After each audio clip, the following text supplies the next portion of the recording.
স্বাগত ডিবিসি সংবাদে। আপনাদের সাথে আছি মৌসুমী শান্তা। এবার জানাবো খবরের বিস্তারিত। বগুড়া ও রাজশাহীতে প্রথম আলোর কার্যালয়ে হামলা ভাঙচুর করা হয়েছে। সোমবার রাত 10:30টার দিকে বগুড়া শহরের জলেশ্বরীতলা এলাকায় 8টি মোটরসাইকেলে 20 থেকে 22 জন মুখোশধারী দুর্বৃত্ত এই হামলা চালায়। হামলাকারীরা বাইরে থেকে পাথর ছুঁড়ে কাঁচের দেয়াল ও সাইনবোর্ড ভাঙচুর করে পালিয়ে যায়। সিসিটিভি ফুটেজ দেখে হামলাকারীদের চিহ্নিত করার কথা বলছে পুলিশ। এদিকে সোমবার দুপুরে আলেম ওলামা এবং তাওহিদি জনতার ব্যানারে রাজশাহীর বোয়ালিয়া থানার মোড়ে প্রথম আলো অফিসের সামনে মানববন্ধন হয়। এ সময় তারা প্রথম আলো ও ডেইলি স্টারের বিরুদ্ধে দেশবিরোধী তৎপরতার অভিযোগ এনে বিভিন্ন স্লোগান দিতে থাকে। অফিস তালাবদ্ধ থাকায় এক পর্যায়ে তারা সাইনবোর্ড ভাঙচুর করে খুলে নেয়। পরে প্রথম আলো পত্রিকা পুড়িয়ে বিক্ষোভ করে।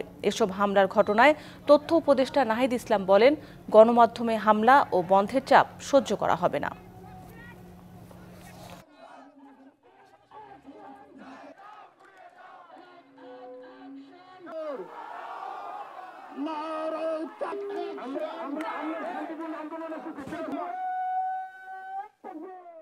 পত্রিকা অফিসে ভাঙচুর করা, সেটা পত্রিকা বন্ধের জন্য চাপ প্রয়োগ করা, সেটা আমরা সমর্থন করি না এবং এটা আমরা এই ধরনের ঘটনা পরবর্তীতে ঘটলে এটা টলারেট করা হবে না। ভাঙচুরের ঘটনায় যারা জড়িত তাদের বিরুদ্ধে অবশ্যই আইনগত ব্যবস্থা নেওয়া হবে। রাজধানীতে ঋণের নামে জড়ো হওয়া থেকে শুরু করে একদিনে এত হামলার ঘটনা সরকারের বিরুদ্ধে বড় ষড়যন্ত্র কিনা তা খতিয়ে দেখার কথা জানিয়েছেন তথ্য উপদেষ্টা। আর স্থানীয় সরকার উপদেষ্টা জানালেন, 2 কলেজের হামলার ঘটনায় নিহতের বিশ্বাসযোগ্য তথ্য পাওয়া যায়নি। সোমবার দিনব্যাপী ঢাকার বিভিন্ন প্রান্তে আন্দোলন আর বিক্ষোভ। হামলা হয় প্রথম আলোর আঞ্চলিক অফিসেও। দেশের এমন উত্তাল পরিস্থিতিতে ফরেন সার্ভিস একাডেমিতে সাংবাদিকদের মুখোমুখি 2 উপদেষ্টা।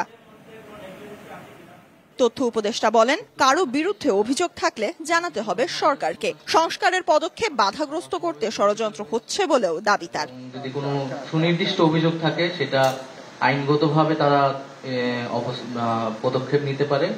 তো আমরা আহ্বান জানাবো যাতে কোনো ধরনের অনাকাঙ্ক্ষিত বা নৈরাজ্যকর পরিস্থিতিতে যাতে জনগণ অংশ না নেয় এবং বাংলাদেশের ভাবমূর্তি নষ্ট হয়, এরকম কাজ থেকে যাতে আমরা বিরত থাকি। বিক্ষোভকারীদের দমাতে পুলিশ ব্যর্থ হয়েছে কিনা এমন প্রশ্নের জবাবে আরেক উপদেষ্টা বলেন, শিক্ষার্থীদের ওপর পুরনো কায়দায় চাপ প্রয়োগ করতে চায়নি সরকার। তবে হামলা লুটপাটে অংশ নেয়াদের বিরুদ্ধে ফুটেজ দেখে ব্যবস্থা নেওয়া হবে। ভাঙচুর এবং মারধর, তাদের বিরুদ্ধে আইনগতভাবে ব্যবস্থা নেওয়া হবে এবং সামনের দিকে এ ধরনের কোনো কার্যক্রমকে আর কোনোভাবেই টলারেট করা হবে। যে কোনো ধরনের আন্দোলনে রাইট ম্যানেজমেন্টের জন্য গুলি করতে হয়, হতাহতের মতো ঘটনা ঘটে, এই ধরনের ঘটনা এড়িয়েই যেন আমরা পুলিশ ব্যবস্থা নিতে পারে, সেজন্য পুলিশকে প্রস্তুত করা হবে। তবে সেটার জন্য যথেষ্ট সময় প্রয়োজন। পরে কথা বলেন প্রধান উপদেষ্টার প্রেস সচিব। চিন্ময় দাস ব্রহ্মচারীর ব্যাপারে ডিএমপি আপনাদেরকে জানাবেন। আমরা যেটা জানি, উনি আটক হয়েছেন এবং উনার নামে কোতোয়ালি থানায় একটা মামলা আছে, সেটা ডিএমপি আপনাদেরকে ফার্দার আরো ডিটেলস জানাবে। Sultana Swarna, DBC news, Dhaka. বিভিন্ন শিক্ষা প্রতিষ্ঠানের মধ্যে আন্তঃপ্রাতিষ্ঠানিক সংঘর্ষ নিরসনের লক্ষ্যে আগামী 1 সপ্তাহ জাতীয় ছাত্র সংহতি সপ্তাহ পালনের ঘোষণা দিয়েছে বৈষম্য বিরোধী ছাত্র আন্দোলন। শিক্ষা প্রতিষ্ঠান সহ নানা শ্রেণী পেশার মানুষের চলমান আন্দোলনের সময় করণীয় ঠিক করতে ডাকা বৈঠকে অংশ নেয় ফ্যাসিবাদ বিরোধী আন্দোলনে অংশ নেওয়া বিভিন্ন ছাত্র সংগঠনের প্রতিনিধিরা। ছাত্রদল, ছাত্র শিবির, ছাত্র সমাজ, জাসদ, ছাত্রলীগ, কওমি ছাত্র ফোরাম সহ 19টি সংগঠনের কর্মীরা বৈঠকে অংশ নেন। এ সময় শিক্ষা প্রতিষ্ঠানে বিশৃঙ্খলা ও রাষ্ট্রীয় সম্পদ ধ্বংস না করার আহ্বান জানান বৈষম্য বিরোধী ছাত্র আন্দোলনের আহ্বায়ক হাসনাত আব্দুল্লাহ।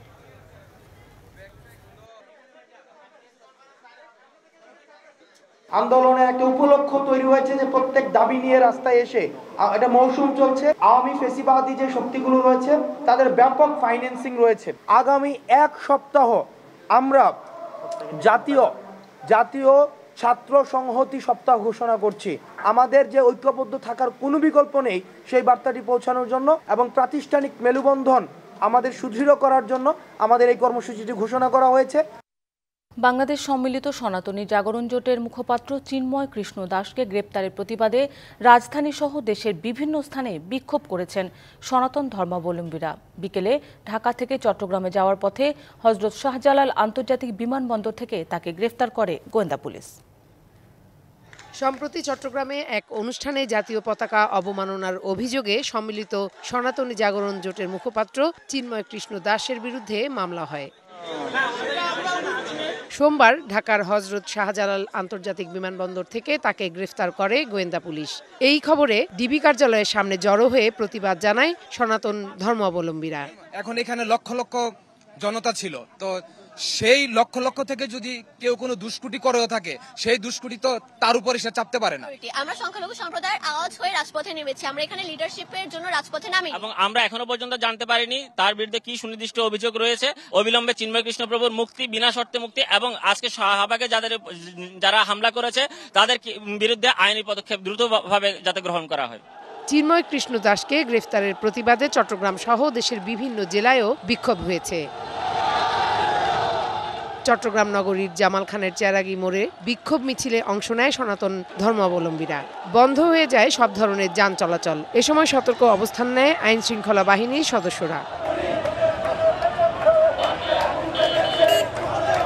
একই দাবিতে নারায়ণগঞ্জ শহরেও সড়ক অবরোধ করে বিক্ষোভ মিছিল হয়েছে। এছাড়াও মৌলভীবাজার, লালমনিরহাট ও নাটোরেও বিক্ষোভ মিছিল হয়। Farhana Juthi, DBC news, Dhaka. নতুন বই ছাপানোর শুরুতেই ধরা পড়েছে অনিয়ম। আনন্দ প্রিন্টার্সে ছাপানো প্রাথমিকের বইয়ে ত্রুটি ধরা পড়ায় এই ছাপাখানার 10,000 বই জব্দ করেছে জাতীয় শিক্ষাক্রম ও পাঠ্যপুস্তক বোর্ড এনসিটিবি। আওয়ামী লীগের সাবেক এক প্রভাবশালী মন্ত্রী স্বজনের এই ছাপাখানার এই ঘটনা কি শুধুই অনিয়ম নাকি রাজনৈতিক, তাও খুঁজছে এনসিটিবি।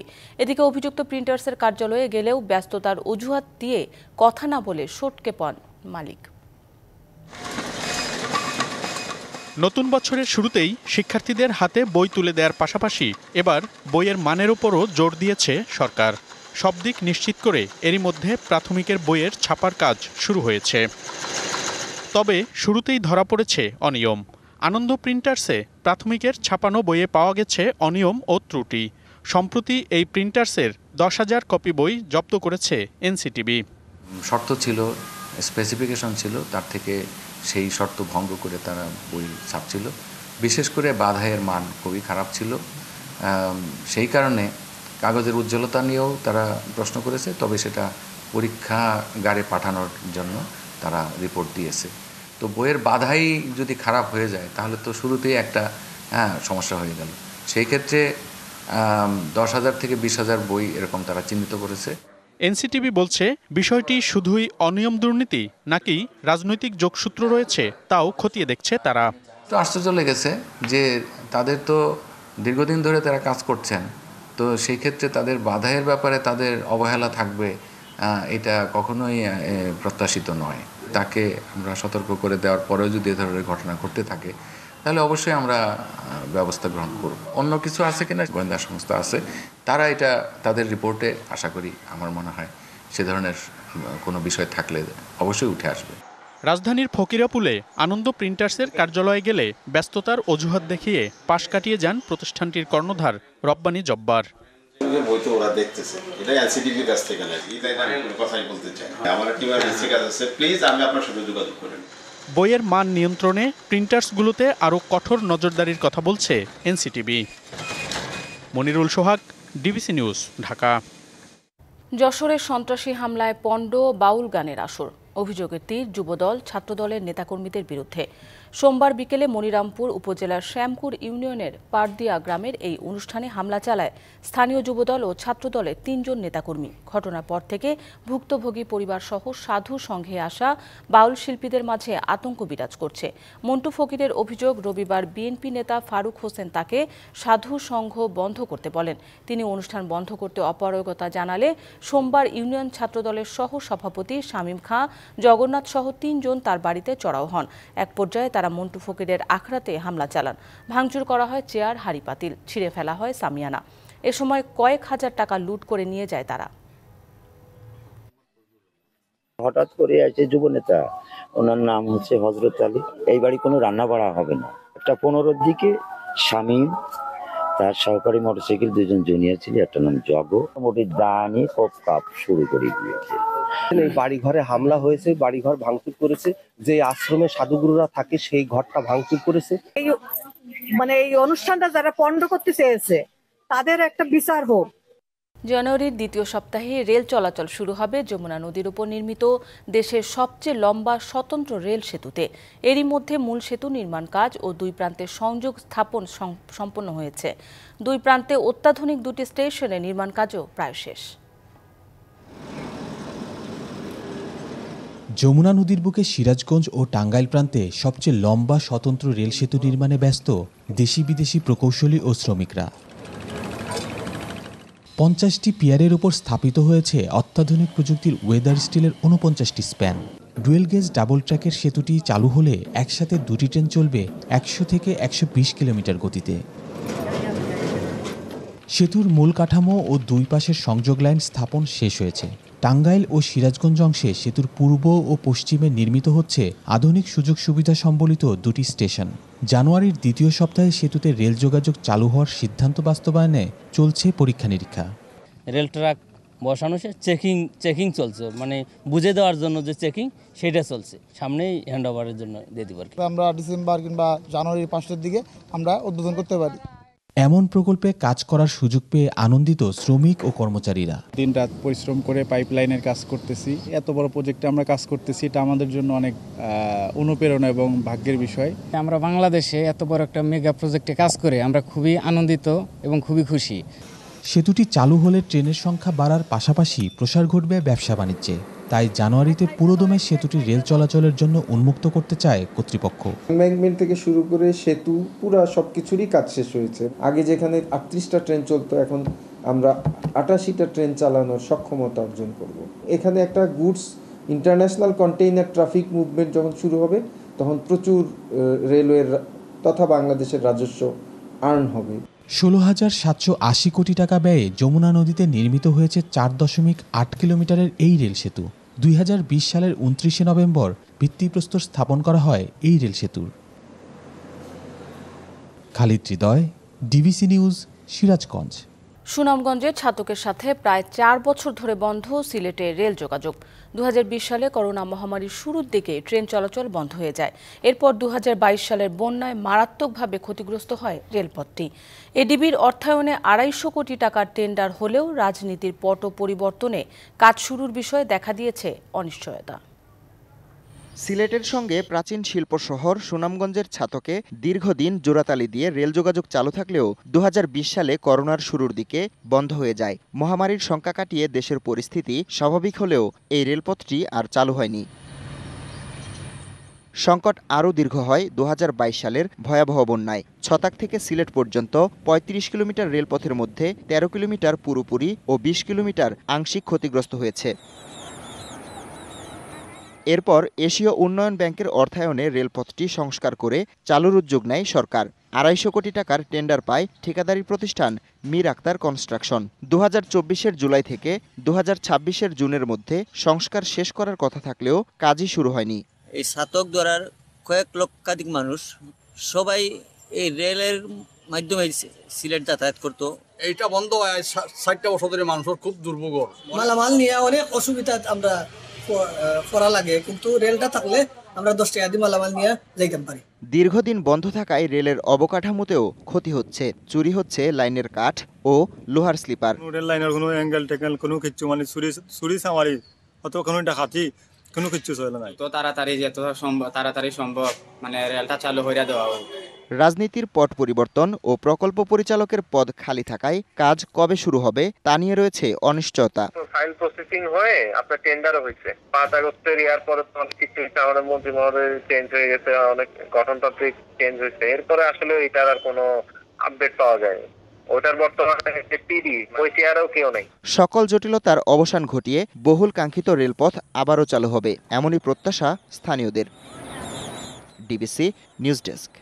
চলতি বছর উৎপাদনের শুরু থেকে চা শিল্পের দুর্দিন যেন কাটছেই না।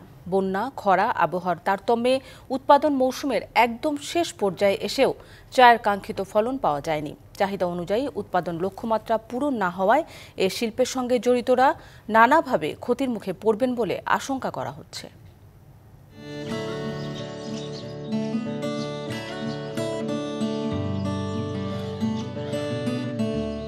প্রকৃতির সবুজ চাদরে মোড়ানো 150 বছরের ইতিহাস ও ঐতিহ্যের অংশ চা বাগান। দেশে 168টি চা বাগানের মধ্যে 92টি অবস্থিত মৌলভীবাজার জেলায়। চা বাগান ও চা শিল্পের সঙ্গে জড়িত কয়েক লাখ মানুষ।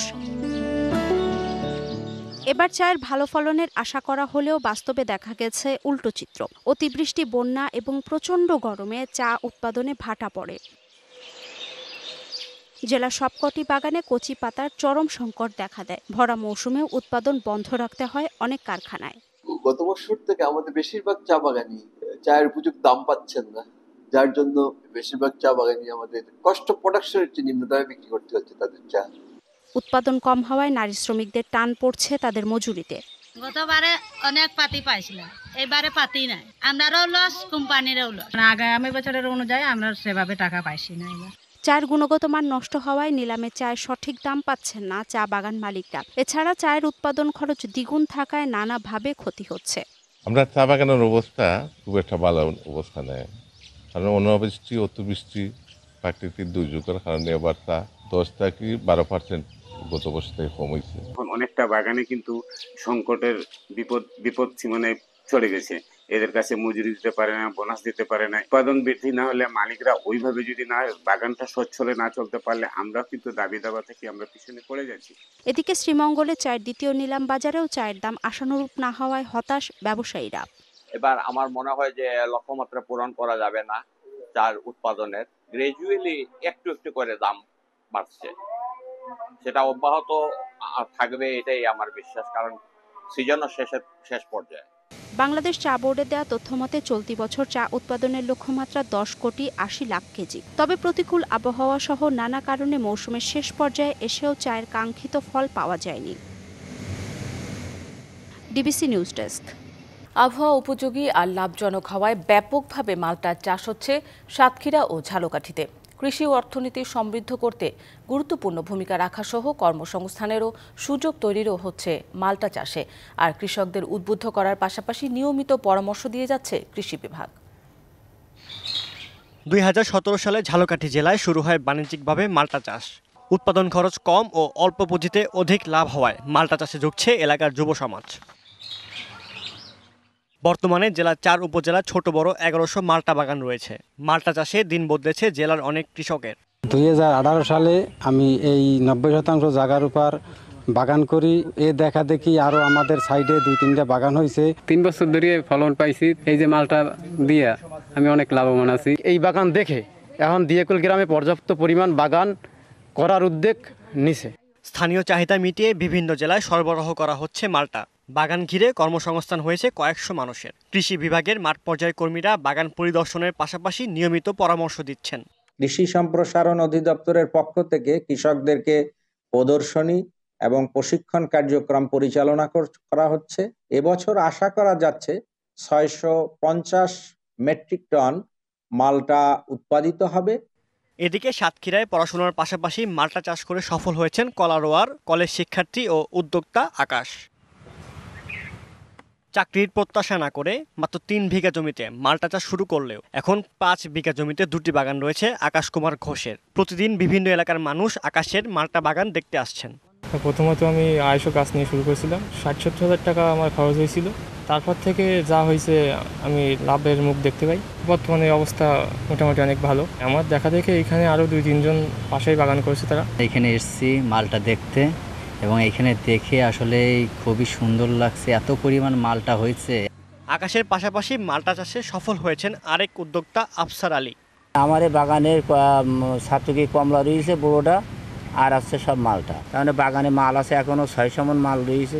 এই 600 মণ মাল বিক্রি করতে পারলে 8 লক্ষ টাকা মতো লাভে দাঁড়াবে। উদ্যোক্তাদের পরামর্শ, প্রশিক্ষণ সহ সরকারি সব সুযোগ সুবিধা দেওয়া হচ্ছে বলে জানান কৃষি কর্মকর্তা। মাঠ পর্যায়ে আমাদের যে উপসহকারী কৃষি কর্মকর্তারা রয়েছেন তারা প্রতিনিয়ত মাঠে এই ধরনের যে কৃষকরা যারা নতুন উদ্যোক্তা হিসেবে কাজ করছেন তাদেরকে প্রতিনিয়ত সঠিকভাবে পরামর্শ দিয়ে চলেছেন যে এই ধরনের ফসলগুলো উৎপাদনের ক্ষেত্রে কী ধরনের পরিচর্যা বা কী ধরনের পদক্ষেপগুলো নিতে হবে। বর্তমানে কলারোয়া উপজেলায় 35 হেক্টর জমিতে মালটা চাষ হচ্ছে। সাদ ইসলাম শামস, ডিবিসি নিউজ ডেস্ক। হেমন্তের শেষ সময়ে শীতের আগমনী বার্তা দিচ্ছে দক্ষিণের জেলা মাগুরায়। চলতি সপ্তাহ জুড়েই অনুভব হচ্ছে ঠান্ডার আমেজ, আর শীত মানেই হচ্ছে বাতাসে নতুন গুড়ের সুবাস। এরই মধ্যে খেজুরের রস সংগ্রহ শেষে গুড় তৈরিতে ব্যস্ত হয়ে পড়েছেন গাছিরা। শীত যত বেশি পড়বে তত ভালো হবে খেজুরের রস ও গুড়ের মান। রাজশাহীর আব্দুল মালেক তার সঙ্গী সাথী নিয়ে মাগুরায় এসেছেন খেজুরের রস সংগ্রহ করতে। সদর উপজেলার রাঘবদার ইউনিয়নের পাটকেলবাড়িয়ার শ্মশান এলাকায় খেজুরের রস সংগ্রহের উৎসব চলছে। ভোর থেকে রস সংগ্রহে ব্যস্ত হয়ে পড়েন গাছিরা। সূর্য ওঠার পরপরই তা বাড়িতে এনে জাল দিতে হয়। হিমেল হাওয়ায় ঘরে ঘরে রস জাল দেওয়ার মম সুবাসে মোহিত চারপাশ। ভোর 4টায় উঠছি, উঠে রসগুলো পাড়ি নিয়ে আসছি, আসি এই যে ভোর 4:30টার থেকে জ্বালাচ্ছি। রসটা জ্বালাতে সময় লাগবে আপনার 4 থেকে 5 ঘন্টা। শীতের 4 মাস ধরেন আমরা এই খেজুর গাছ কাটার কাজ করি, 25 বছর এই কাজ করছি। প্রতিদিন অন্তত 5.5 মণ রস সংগ্রহ করেন গাছিরা। উনুনের আঁচে ঘন্টা খানেক জাল দেওয়ার পর মাত্র 1.5 মণ গুড় তৈরি হয়। সেই সাথে পাটালিও তৈরি করছেন তারা। রসের উৎপাদন মোটামুটি ভালো, তবে শীত হলে আরেকটু ভালো হবে। গুড় বিক্রি হচ্ছে 400 টাকা, আর পাটালিটা আপনার বিক্রি হচ্ছে 500 টাকা। স্থানীয় চাহিদা মিটিয়ে গুড় চলে যাচ্ছে পাইকারি ও খুচরা বাজারে। তবে অনেকেই সরাসরি গুড় কিনতে ছুটে আসেন গাছিদের কাছে। মেয়েরা ঢাকা থেকে আসছে, এই দই পিঠা খাওয়ার জন্য মানে পাটালি নিতে আসছে আমরা। গ্রাম বাংলার ঐতিহ্যবাহী খেজুরের রস টিকিয়ে রাখতে নানা ধরনের পৃষ্ঠপোষকতার দাবি গাছিদের। DBC news desk. শীতকালীন ঝড় বার্টের প্রভাবে তুষারপাত, ভূমিধস ও বন্যায় বিপর্যস্ত যুক্তরাজ্য। এতে এ পর্যন্ত মৃত্যু হয়েছে 5 জনের। ওয়েলস ও উত্তর আয়ারল্যান্ডে প্লাবিত হয়েছে কয়েকশো ঘরবাড়ি। প্রতিকূল আবহাওয়ায় বিলম্ব হয় ফ্লাইট ও ট্রেন চলাচল। ঝড়ের কবলে যান চলাচলে বিঘ্ন ঘটেছে লন্ডনে। যাত্রীরা আটকা পড়েন স্টেশনগুলোতে। একদিকে বৃষ্টিতে সৃষ্ট বন্যা, অন্যদিকে তীব্র তুষারপাতে কাবু যুক্তরাজ্য। হিমশীতে তুষারের মধ্যে বৃষ্টি যেন ভোগান্তি কয়েকগুণ বাড়ালো ব্রিটিশদের। ইংল্যান্ড, স্কটল্যান্ড এবং ওয়েলসে শতাধিক জায়গায় বন্যা সতর্কতা জারি করা হয়েছে। উত্তর ওয়েলসে ভূমিধসের সঙ্গে পন্টিপ্রিড, AW ভ্যালে এবং অ্যাবারডেয়ার সহ ওয়েলস জুড়ে শহরগুলোতে বাড়ছে বন্যার পানি।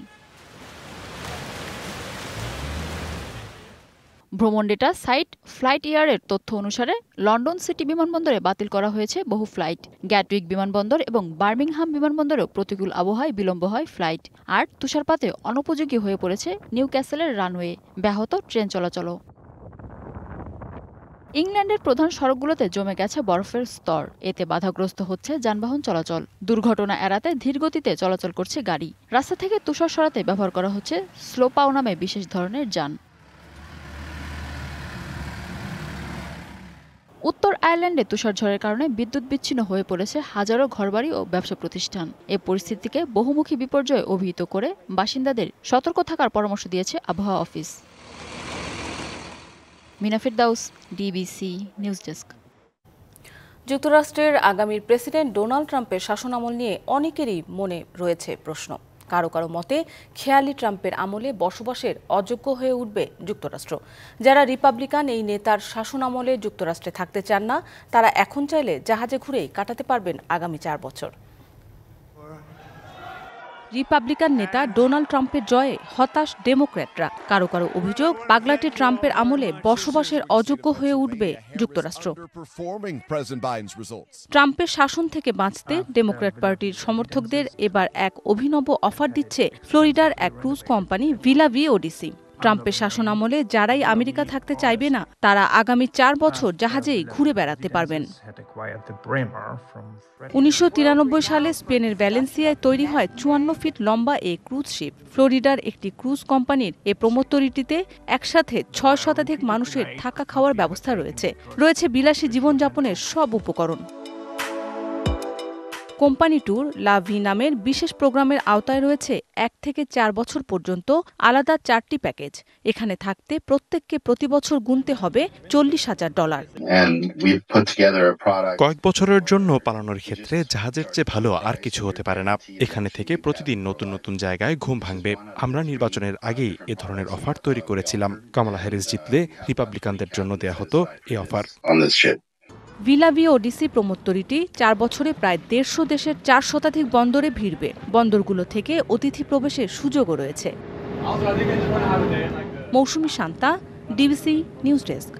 ডিবিসি সংবাদে এই ছিল এখনকার মতো। ডিবিসি নিউজের সংবাদগুলো পড়তে ভিজিট করুন dbcnews.tv আর ভিজিট করুন ডিবিসি নিউজের ফেসবুক পেজ এবং ইউটিউব চ্যানেল। ডিবিসির সঙ্গেই থাকুন 24 ঘন্টা।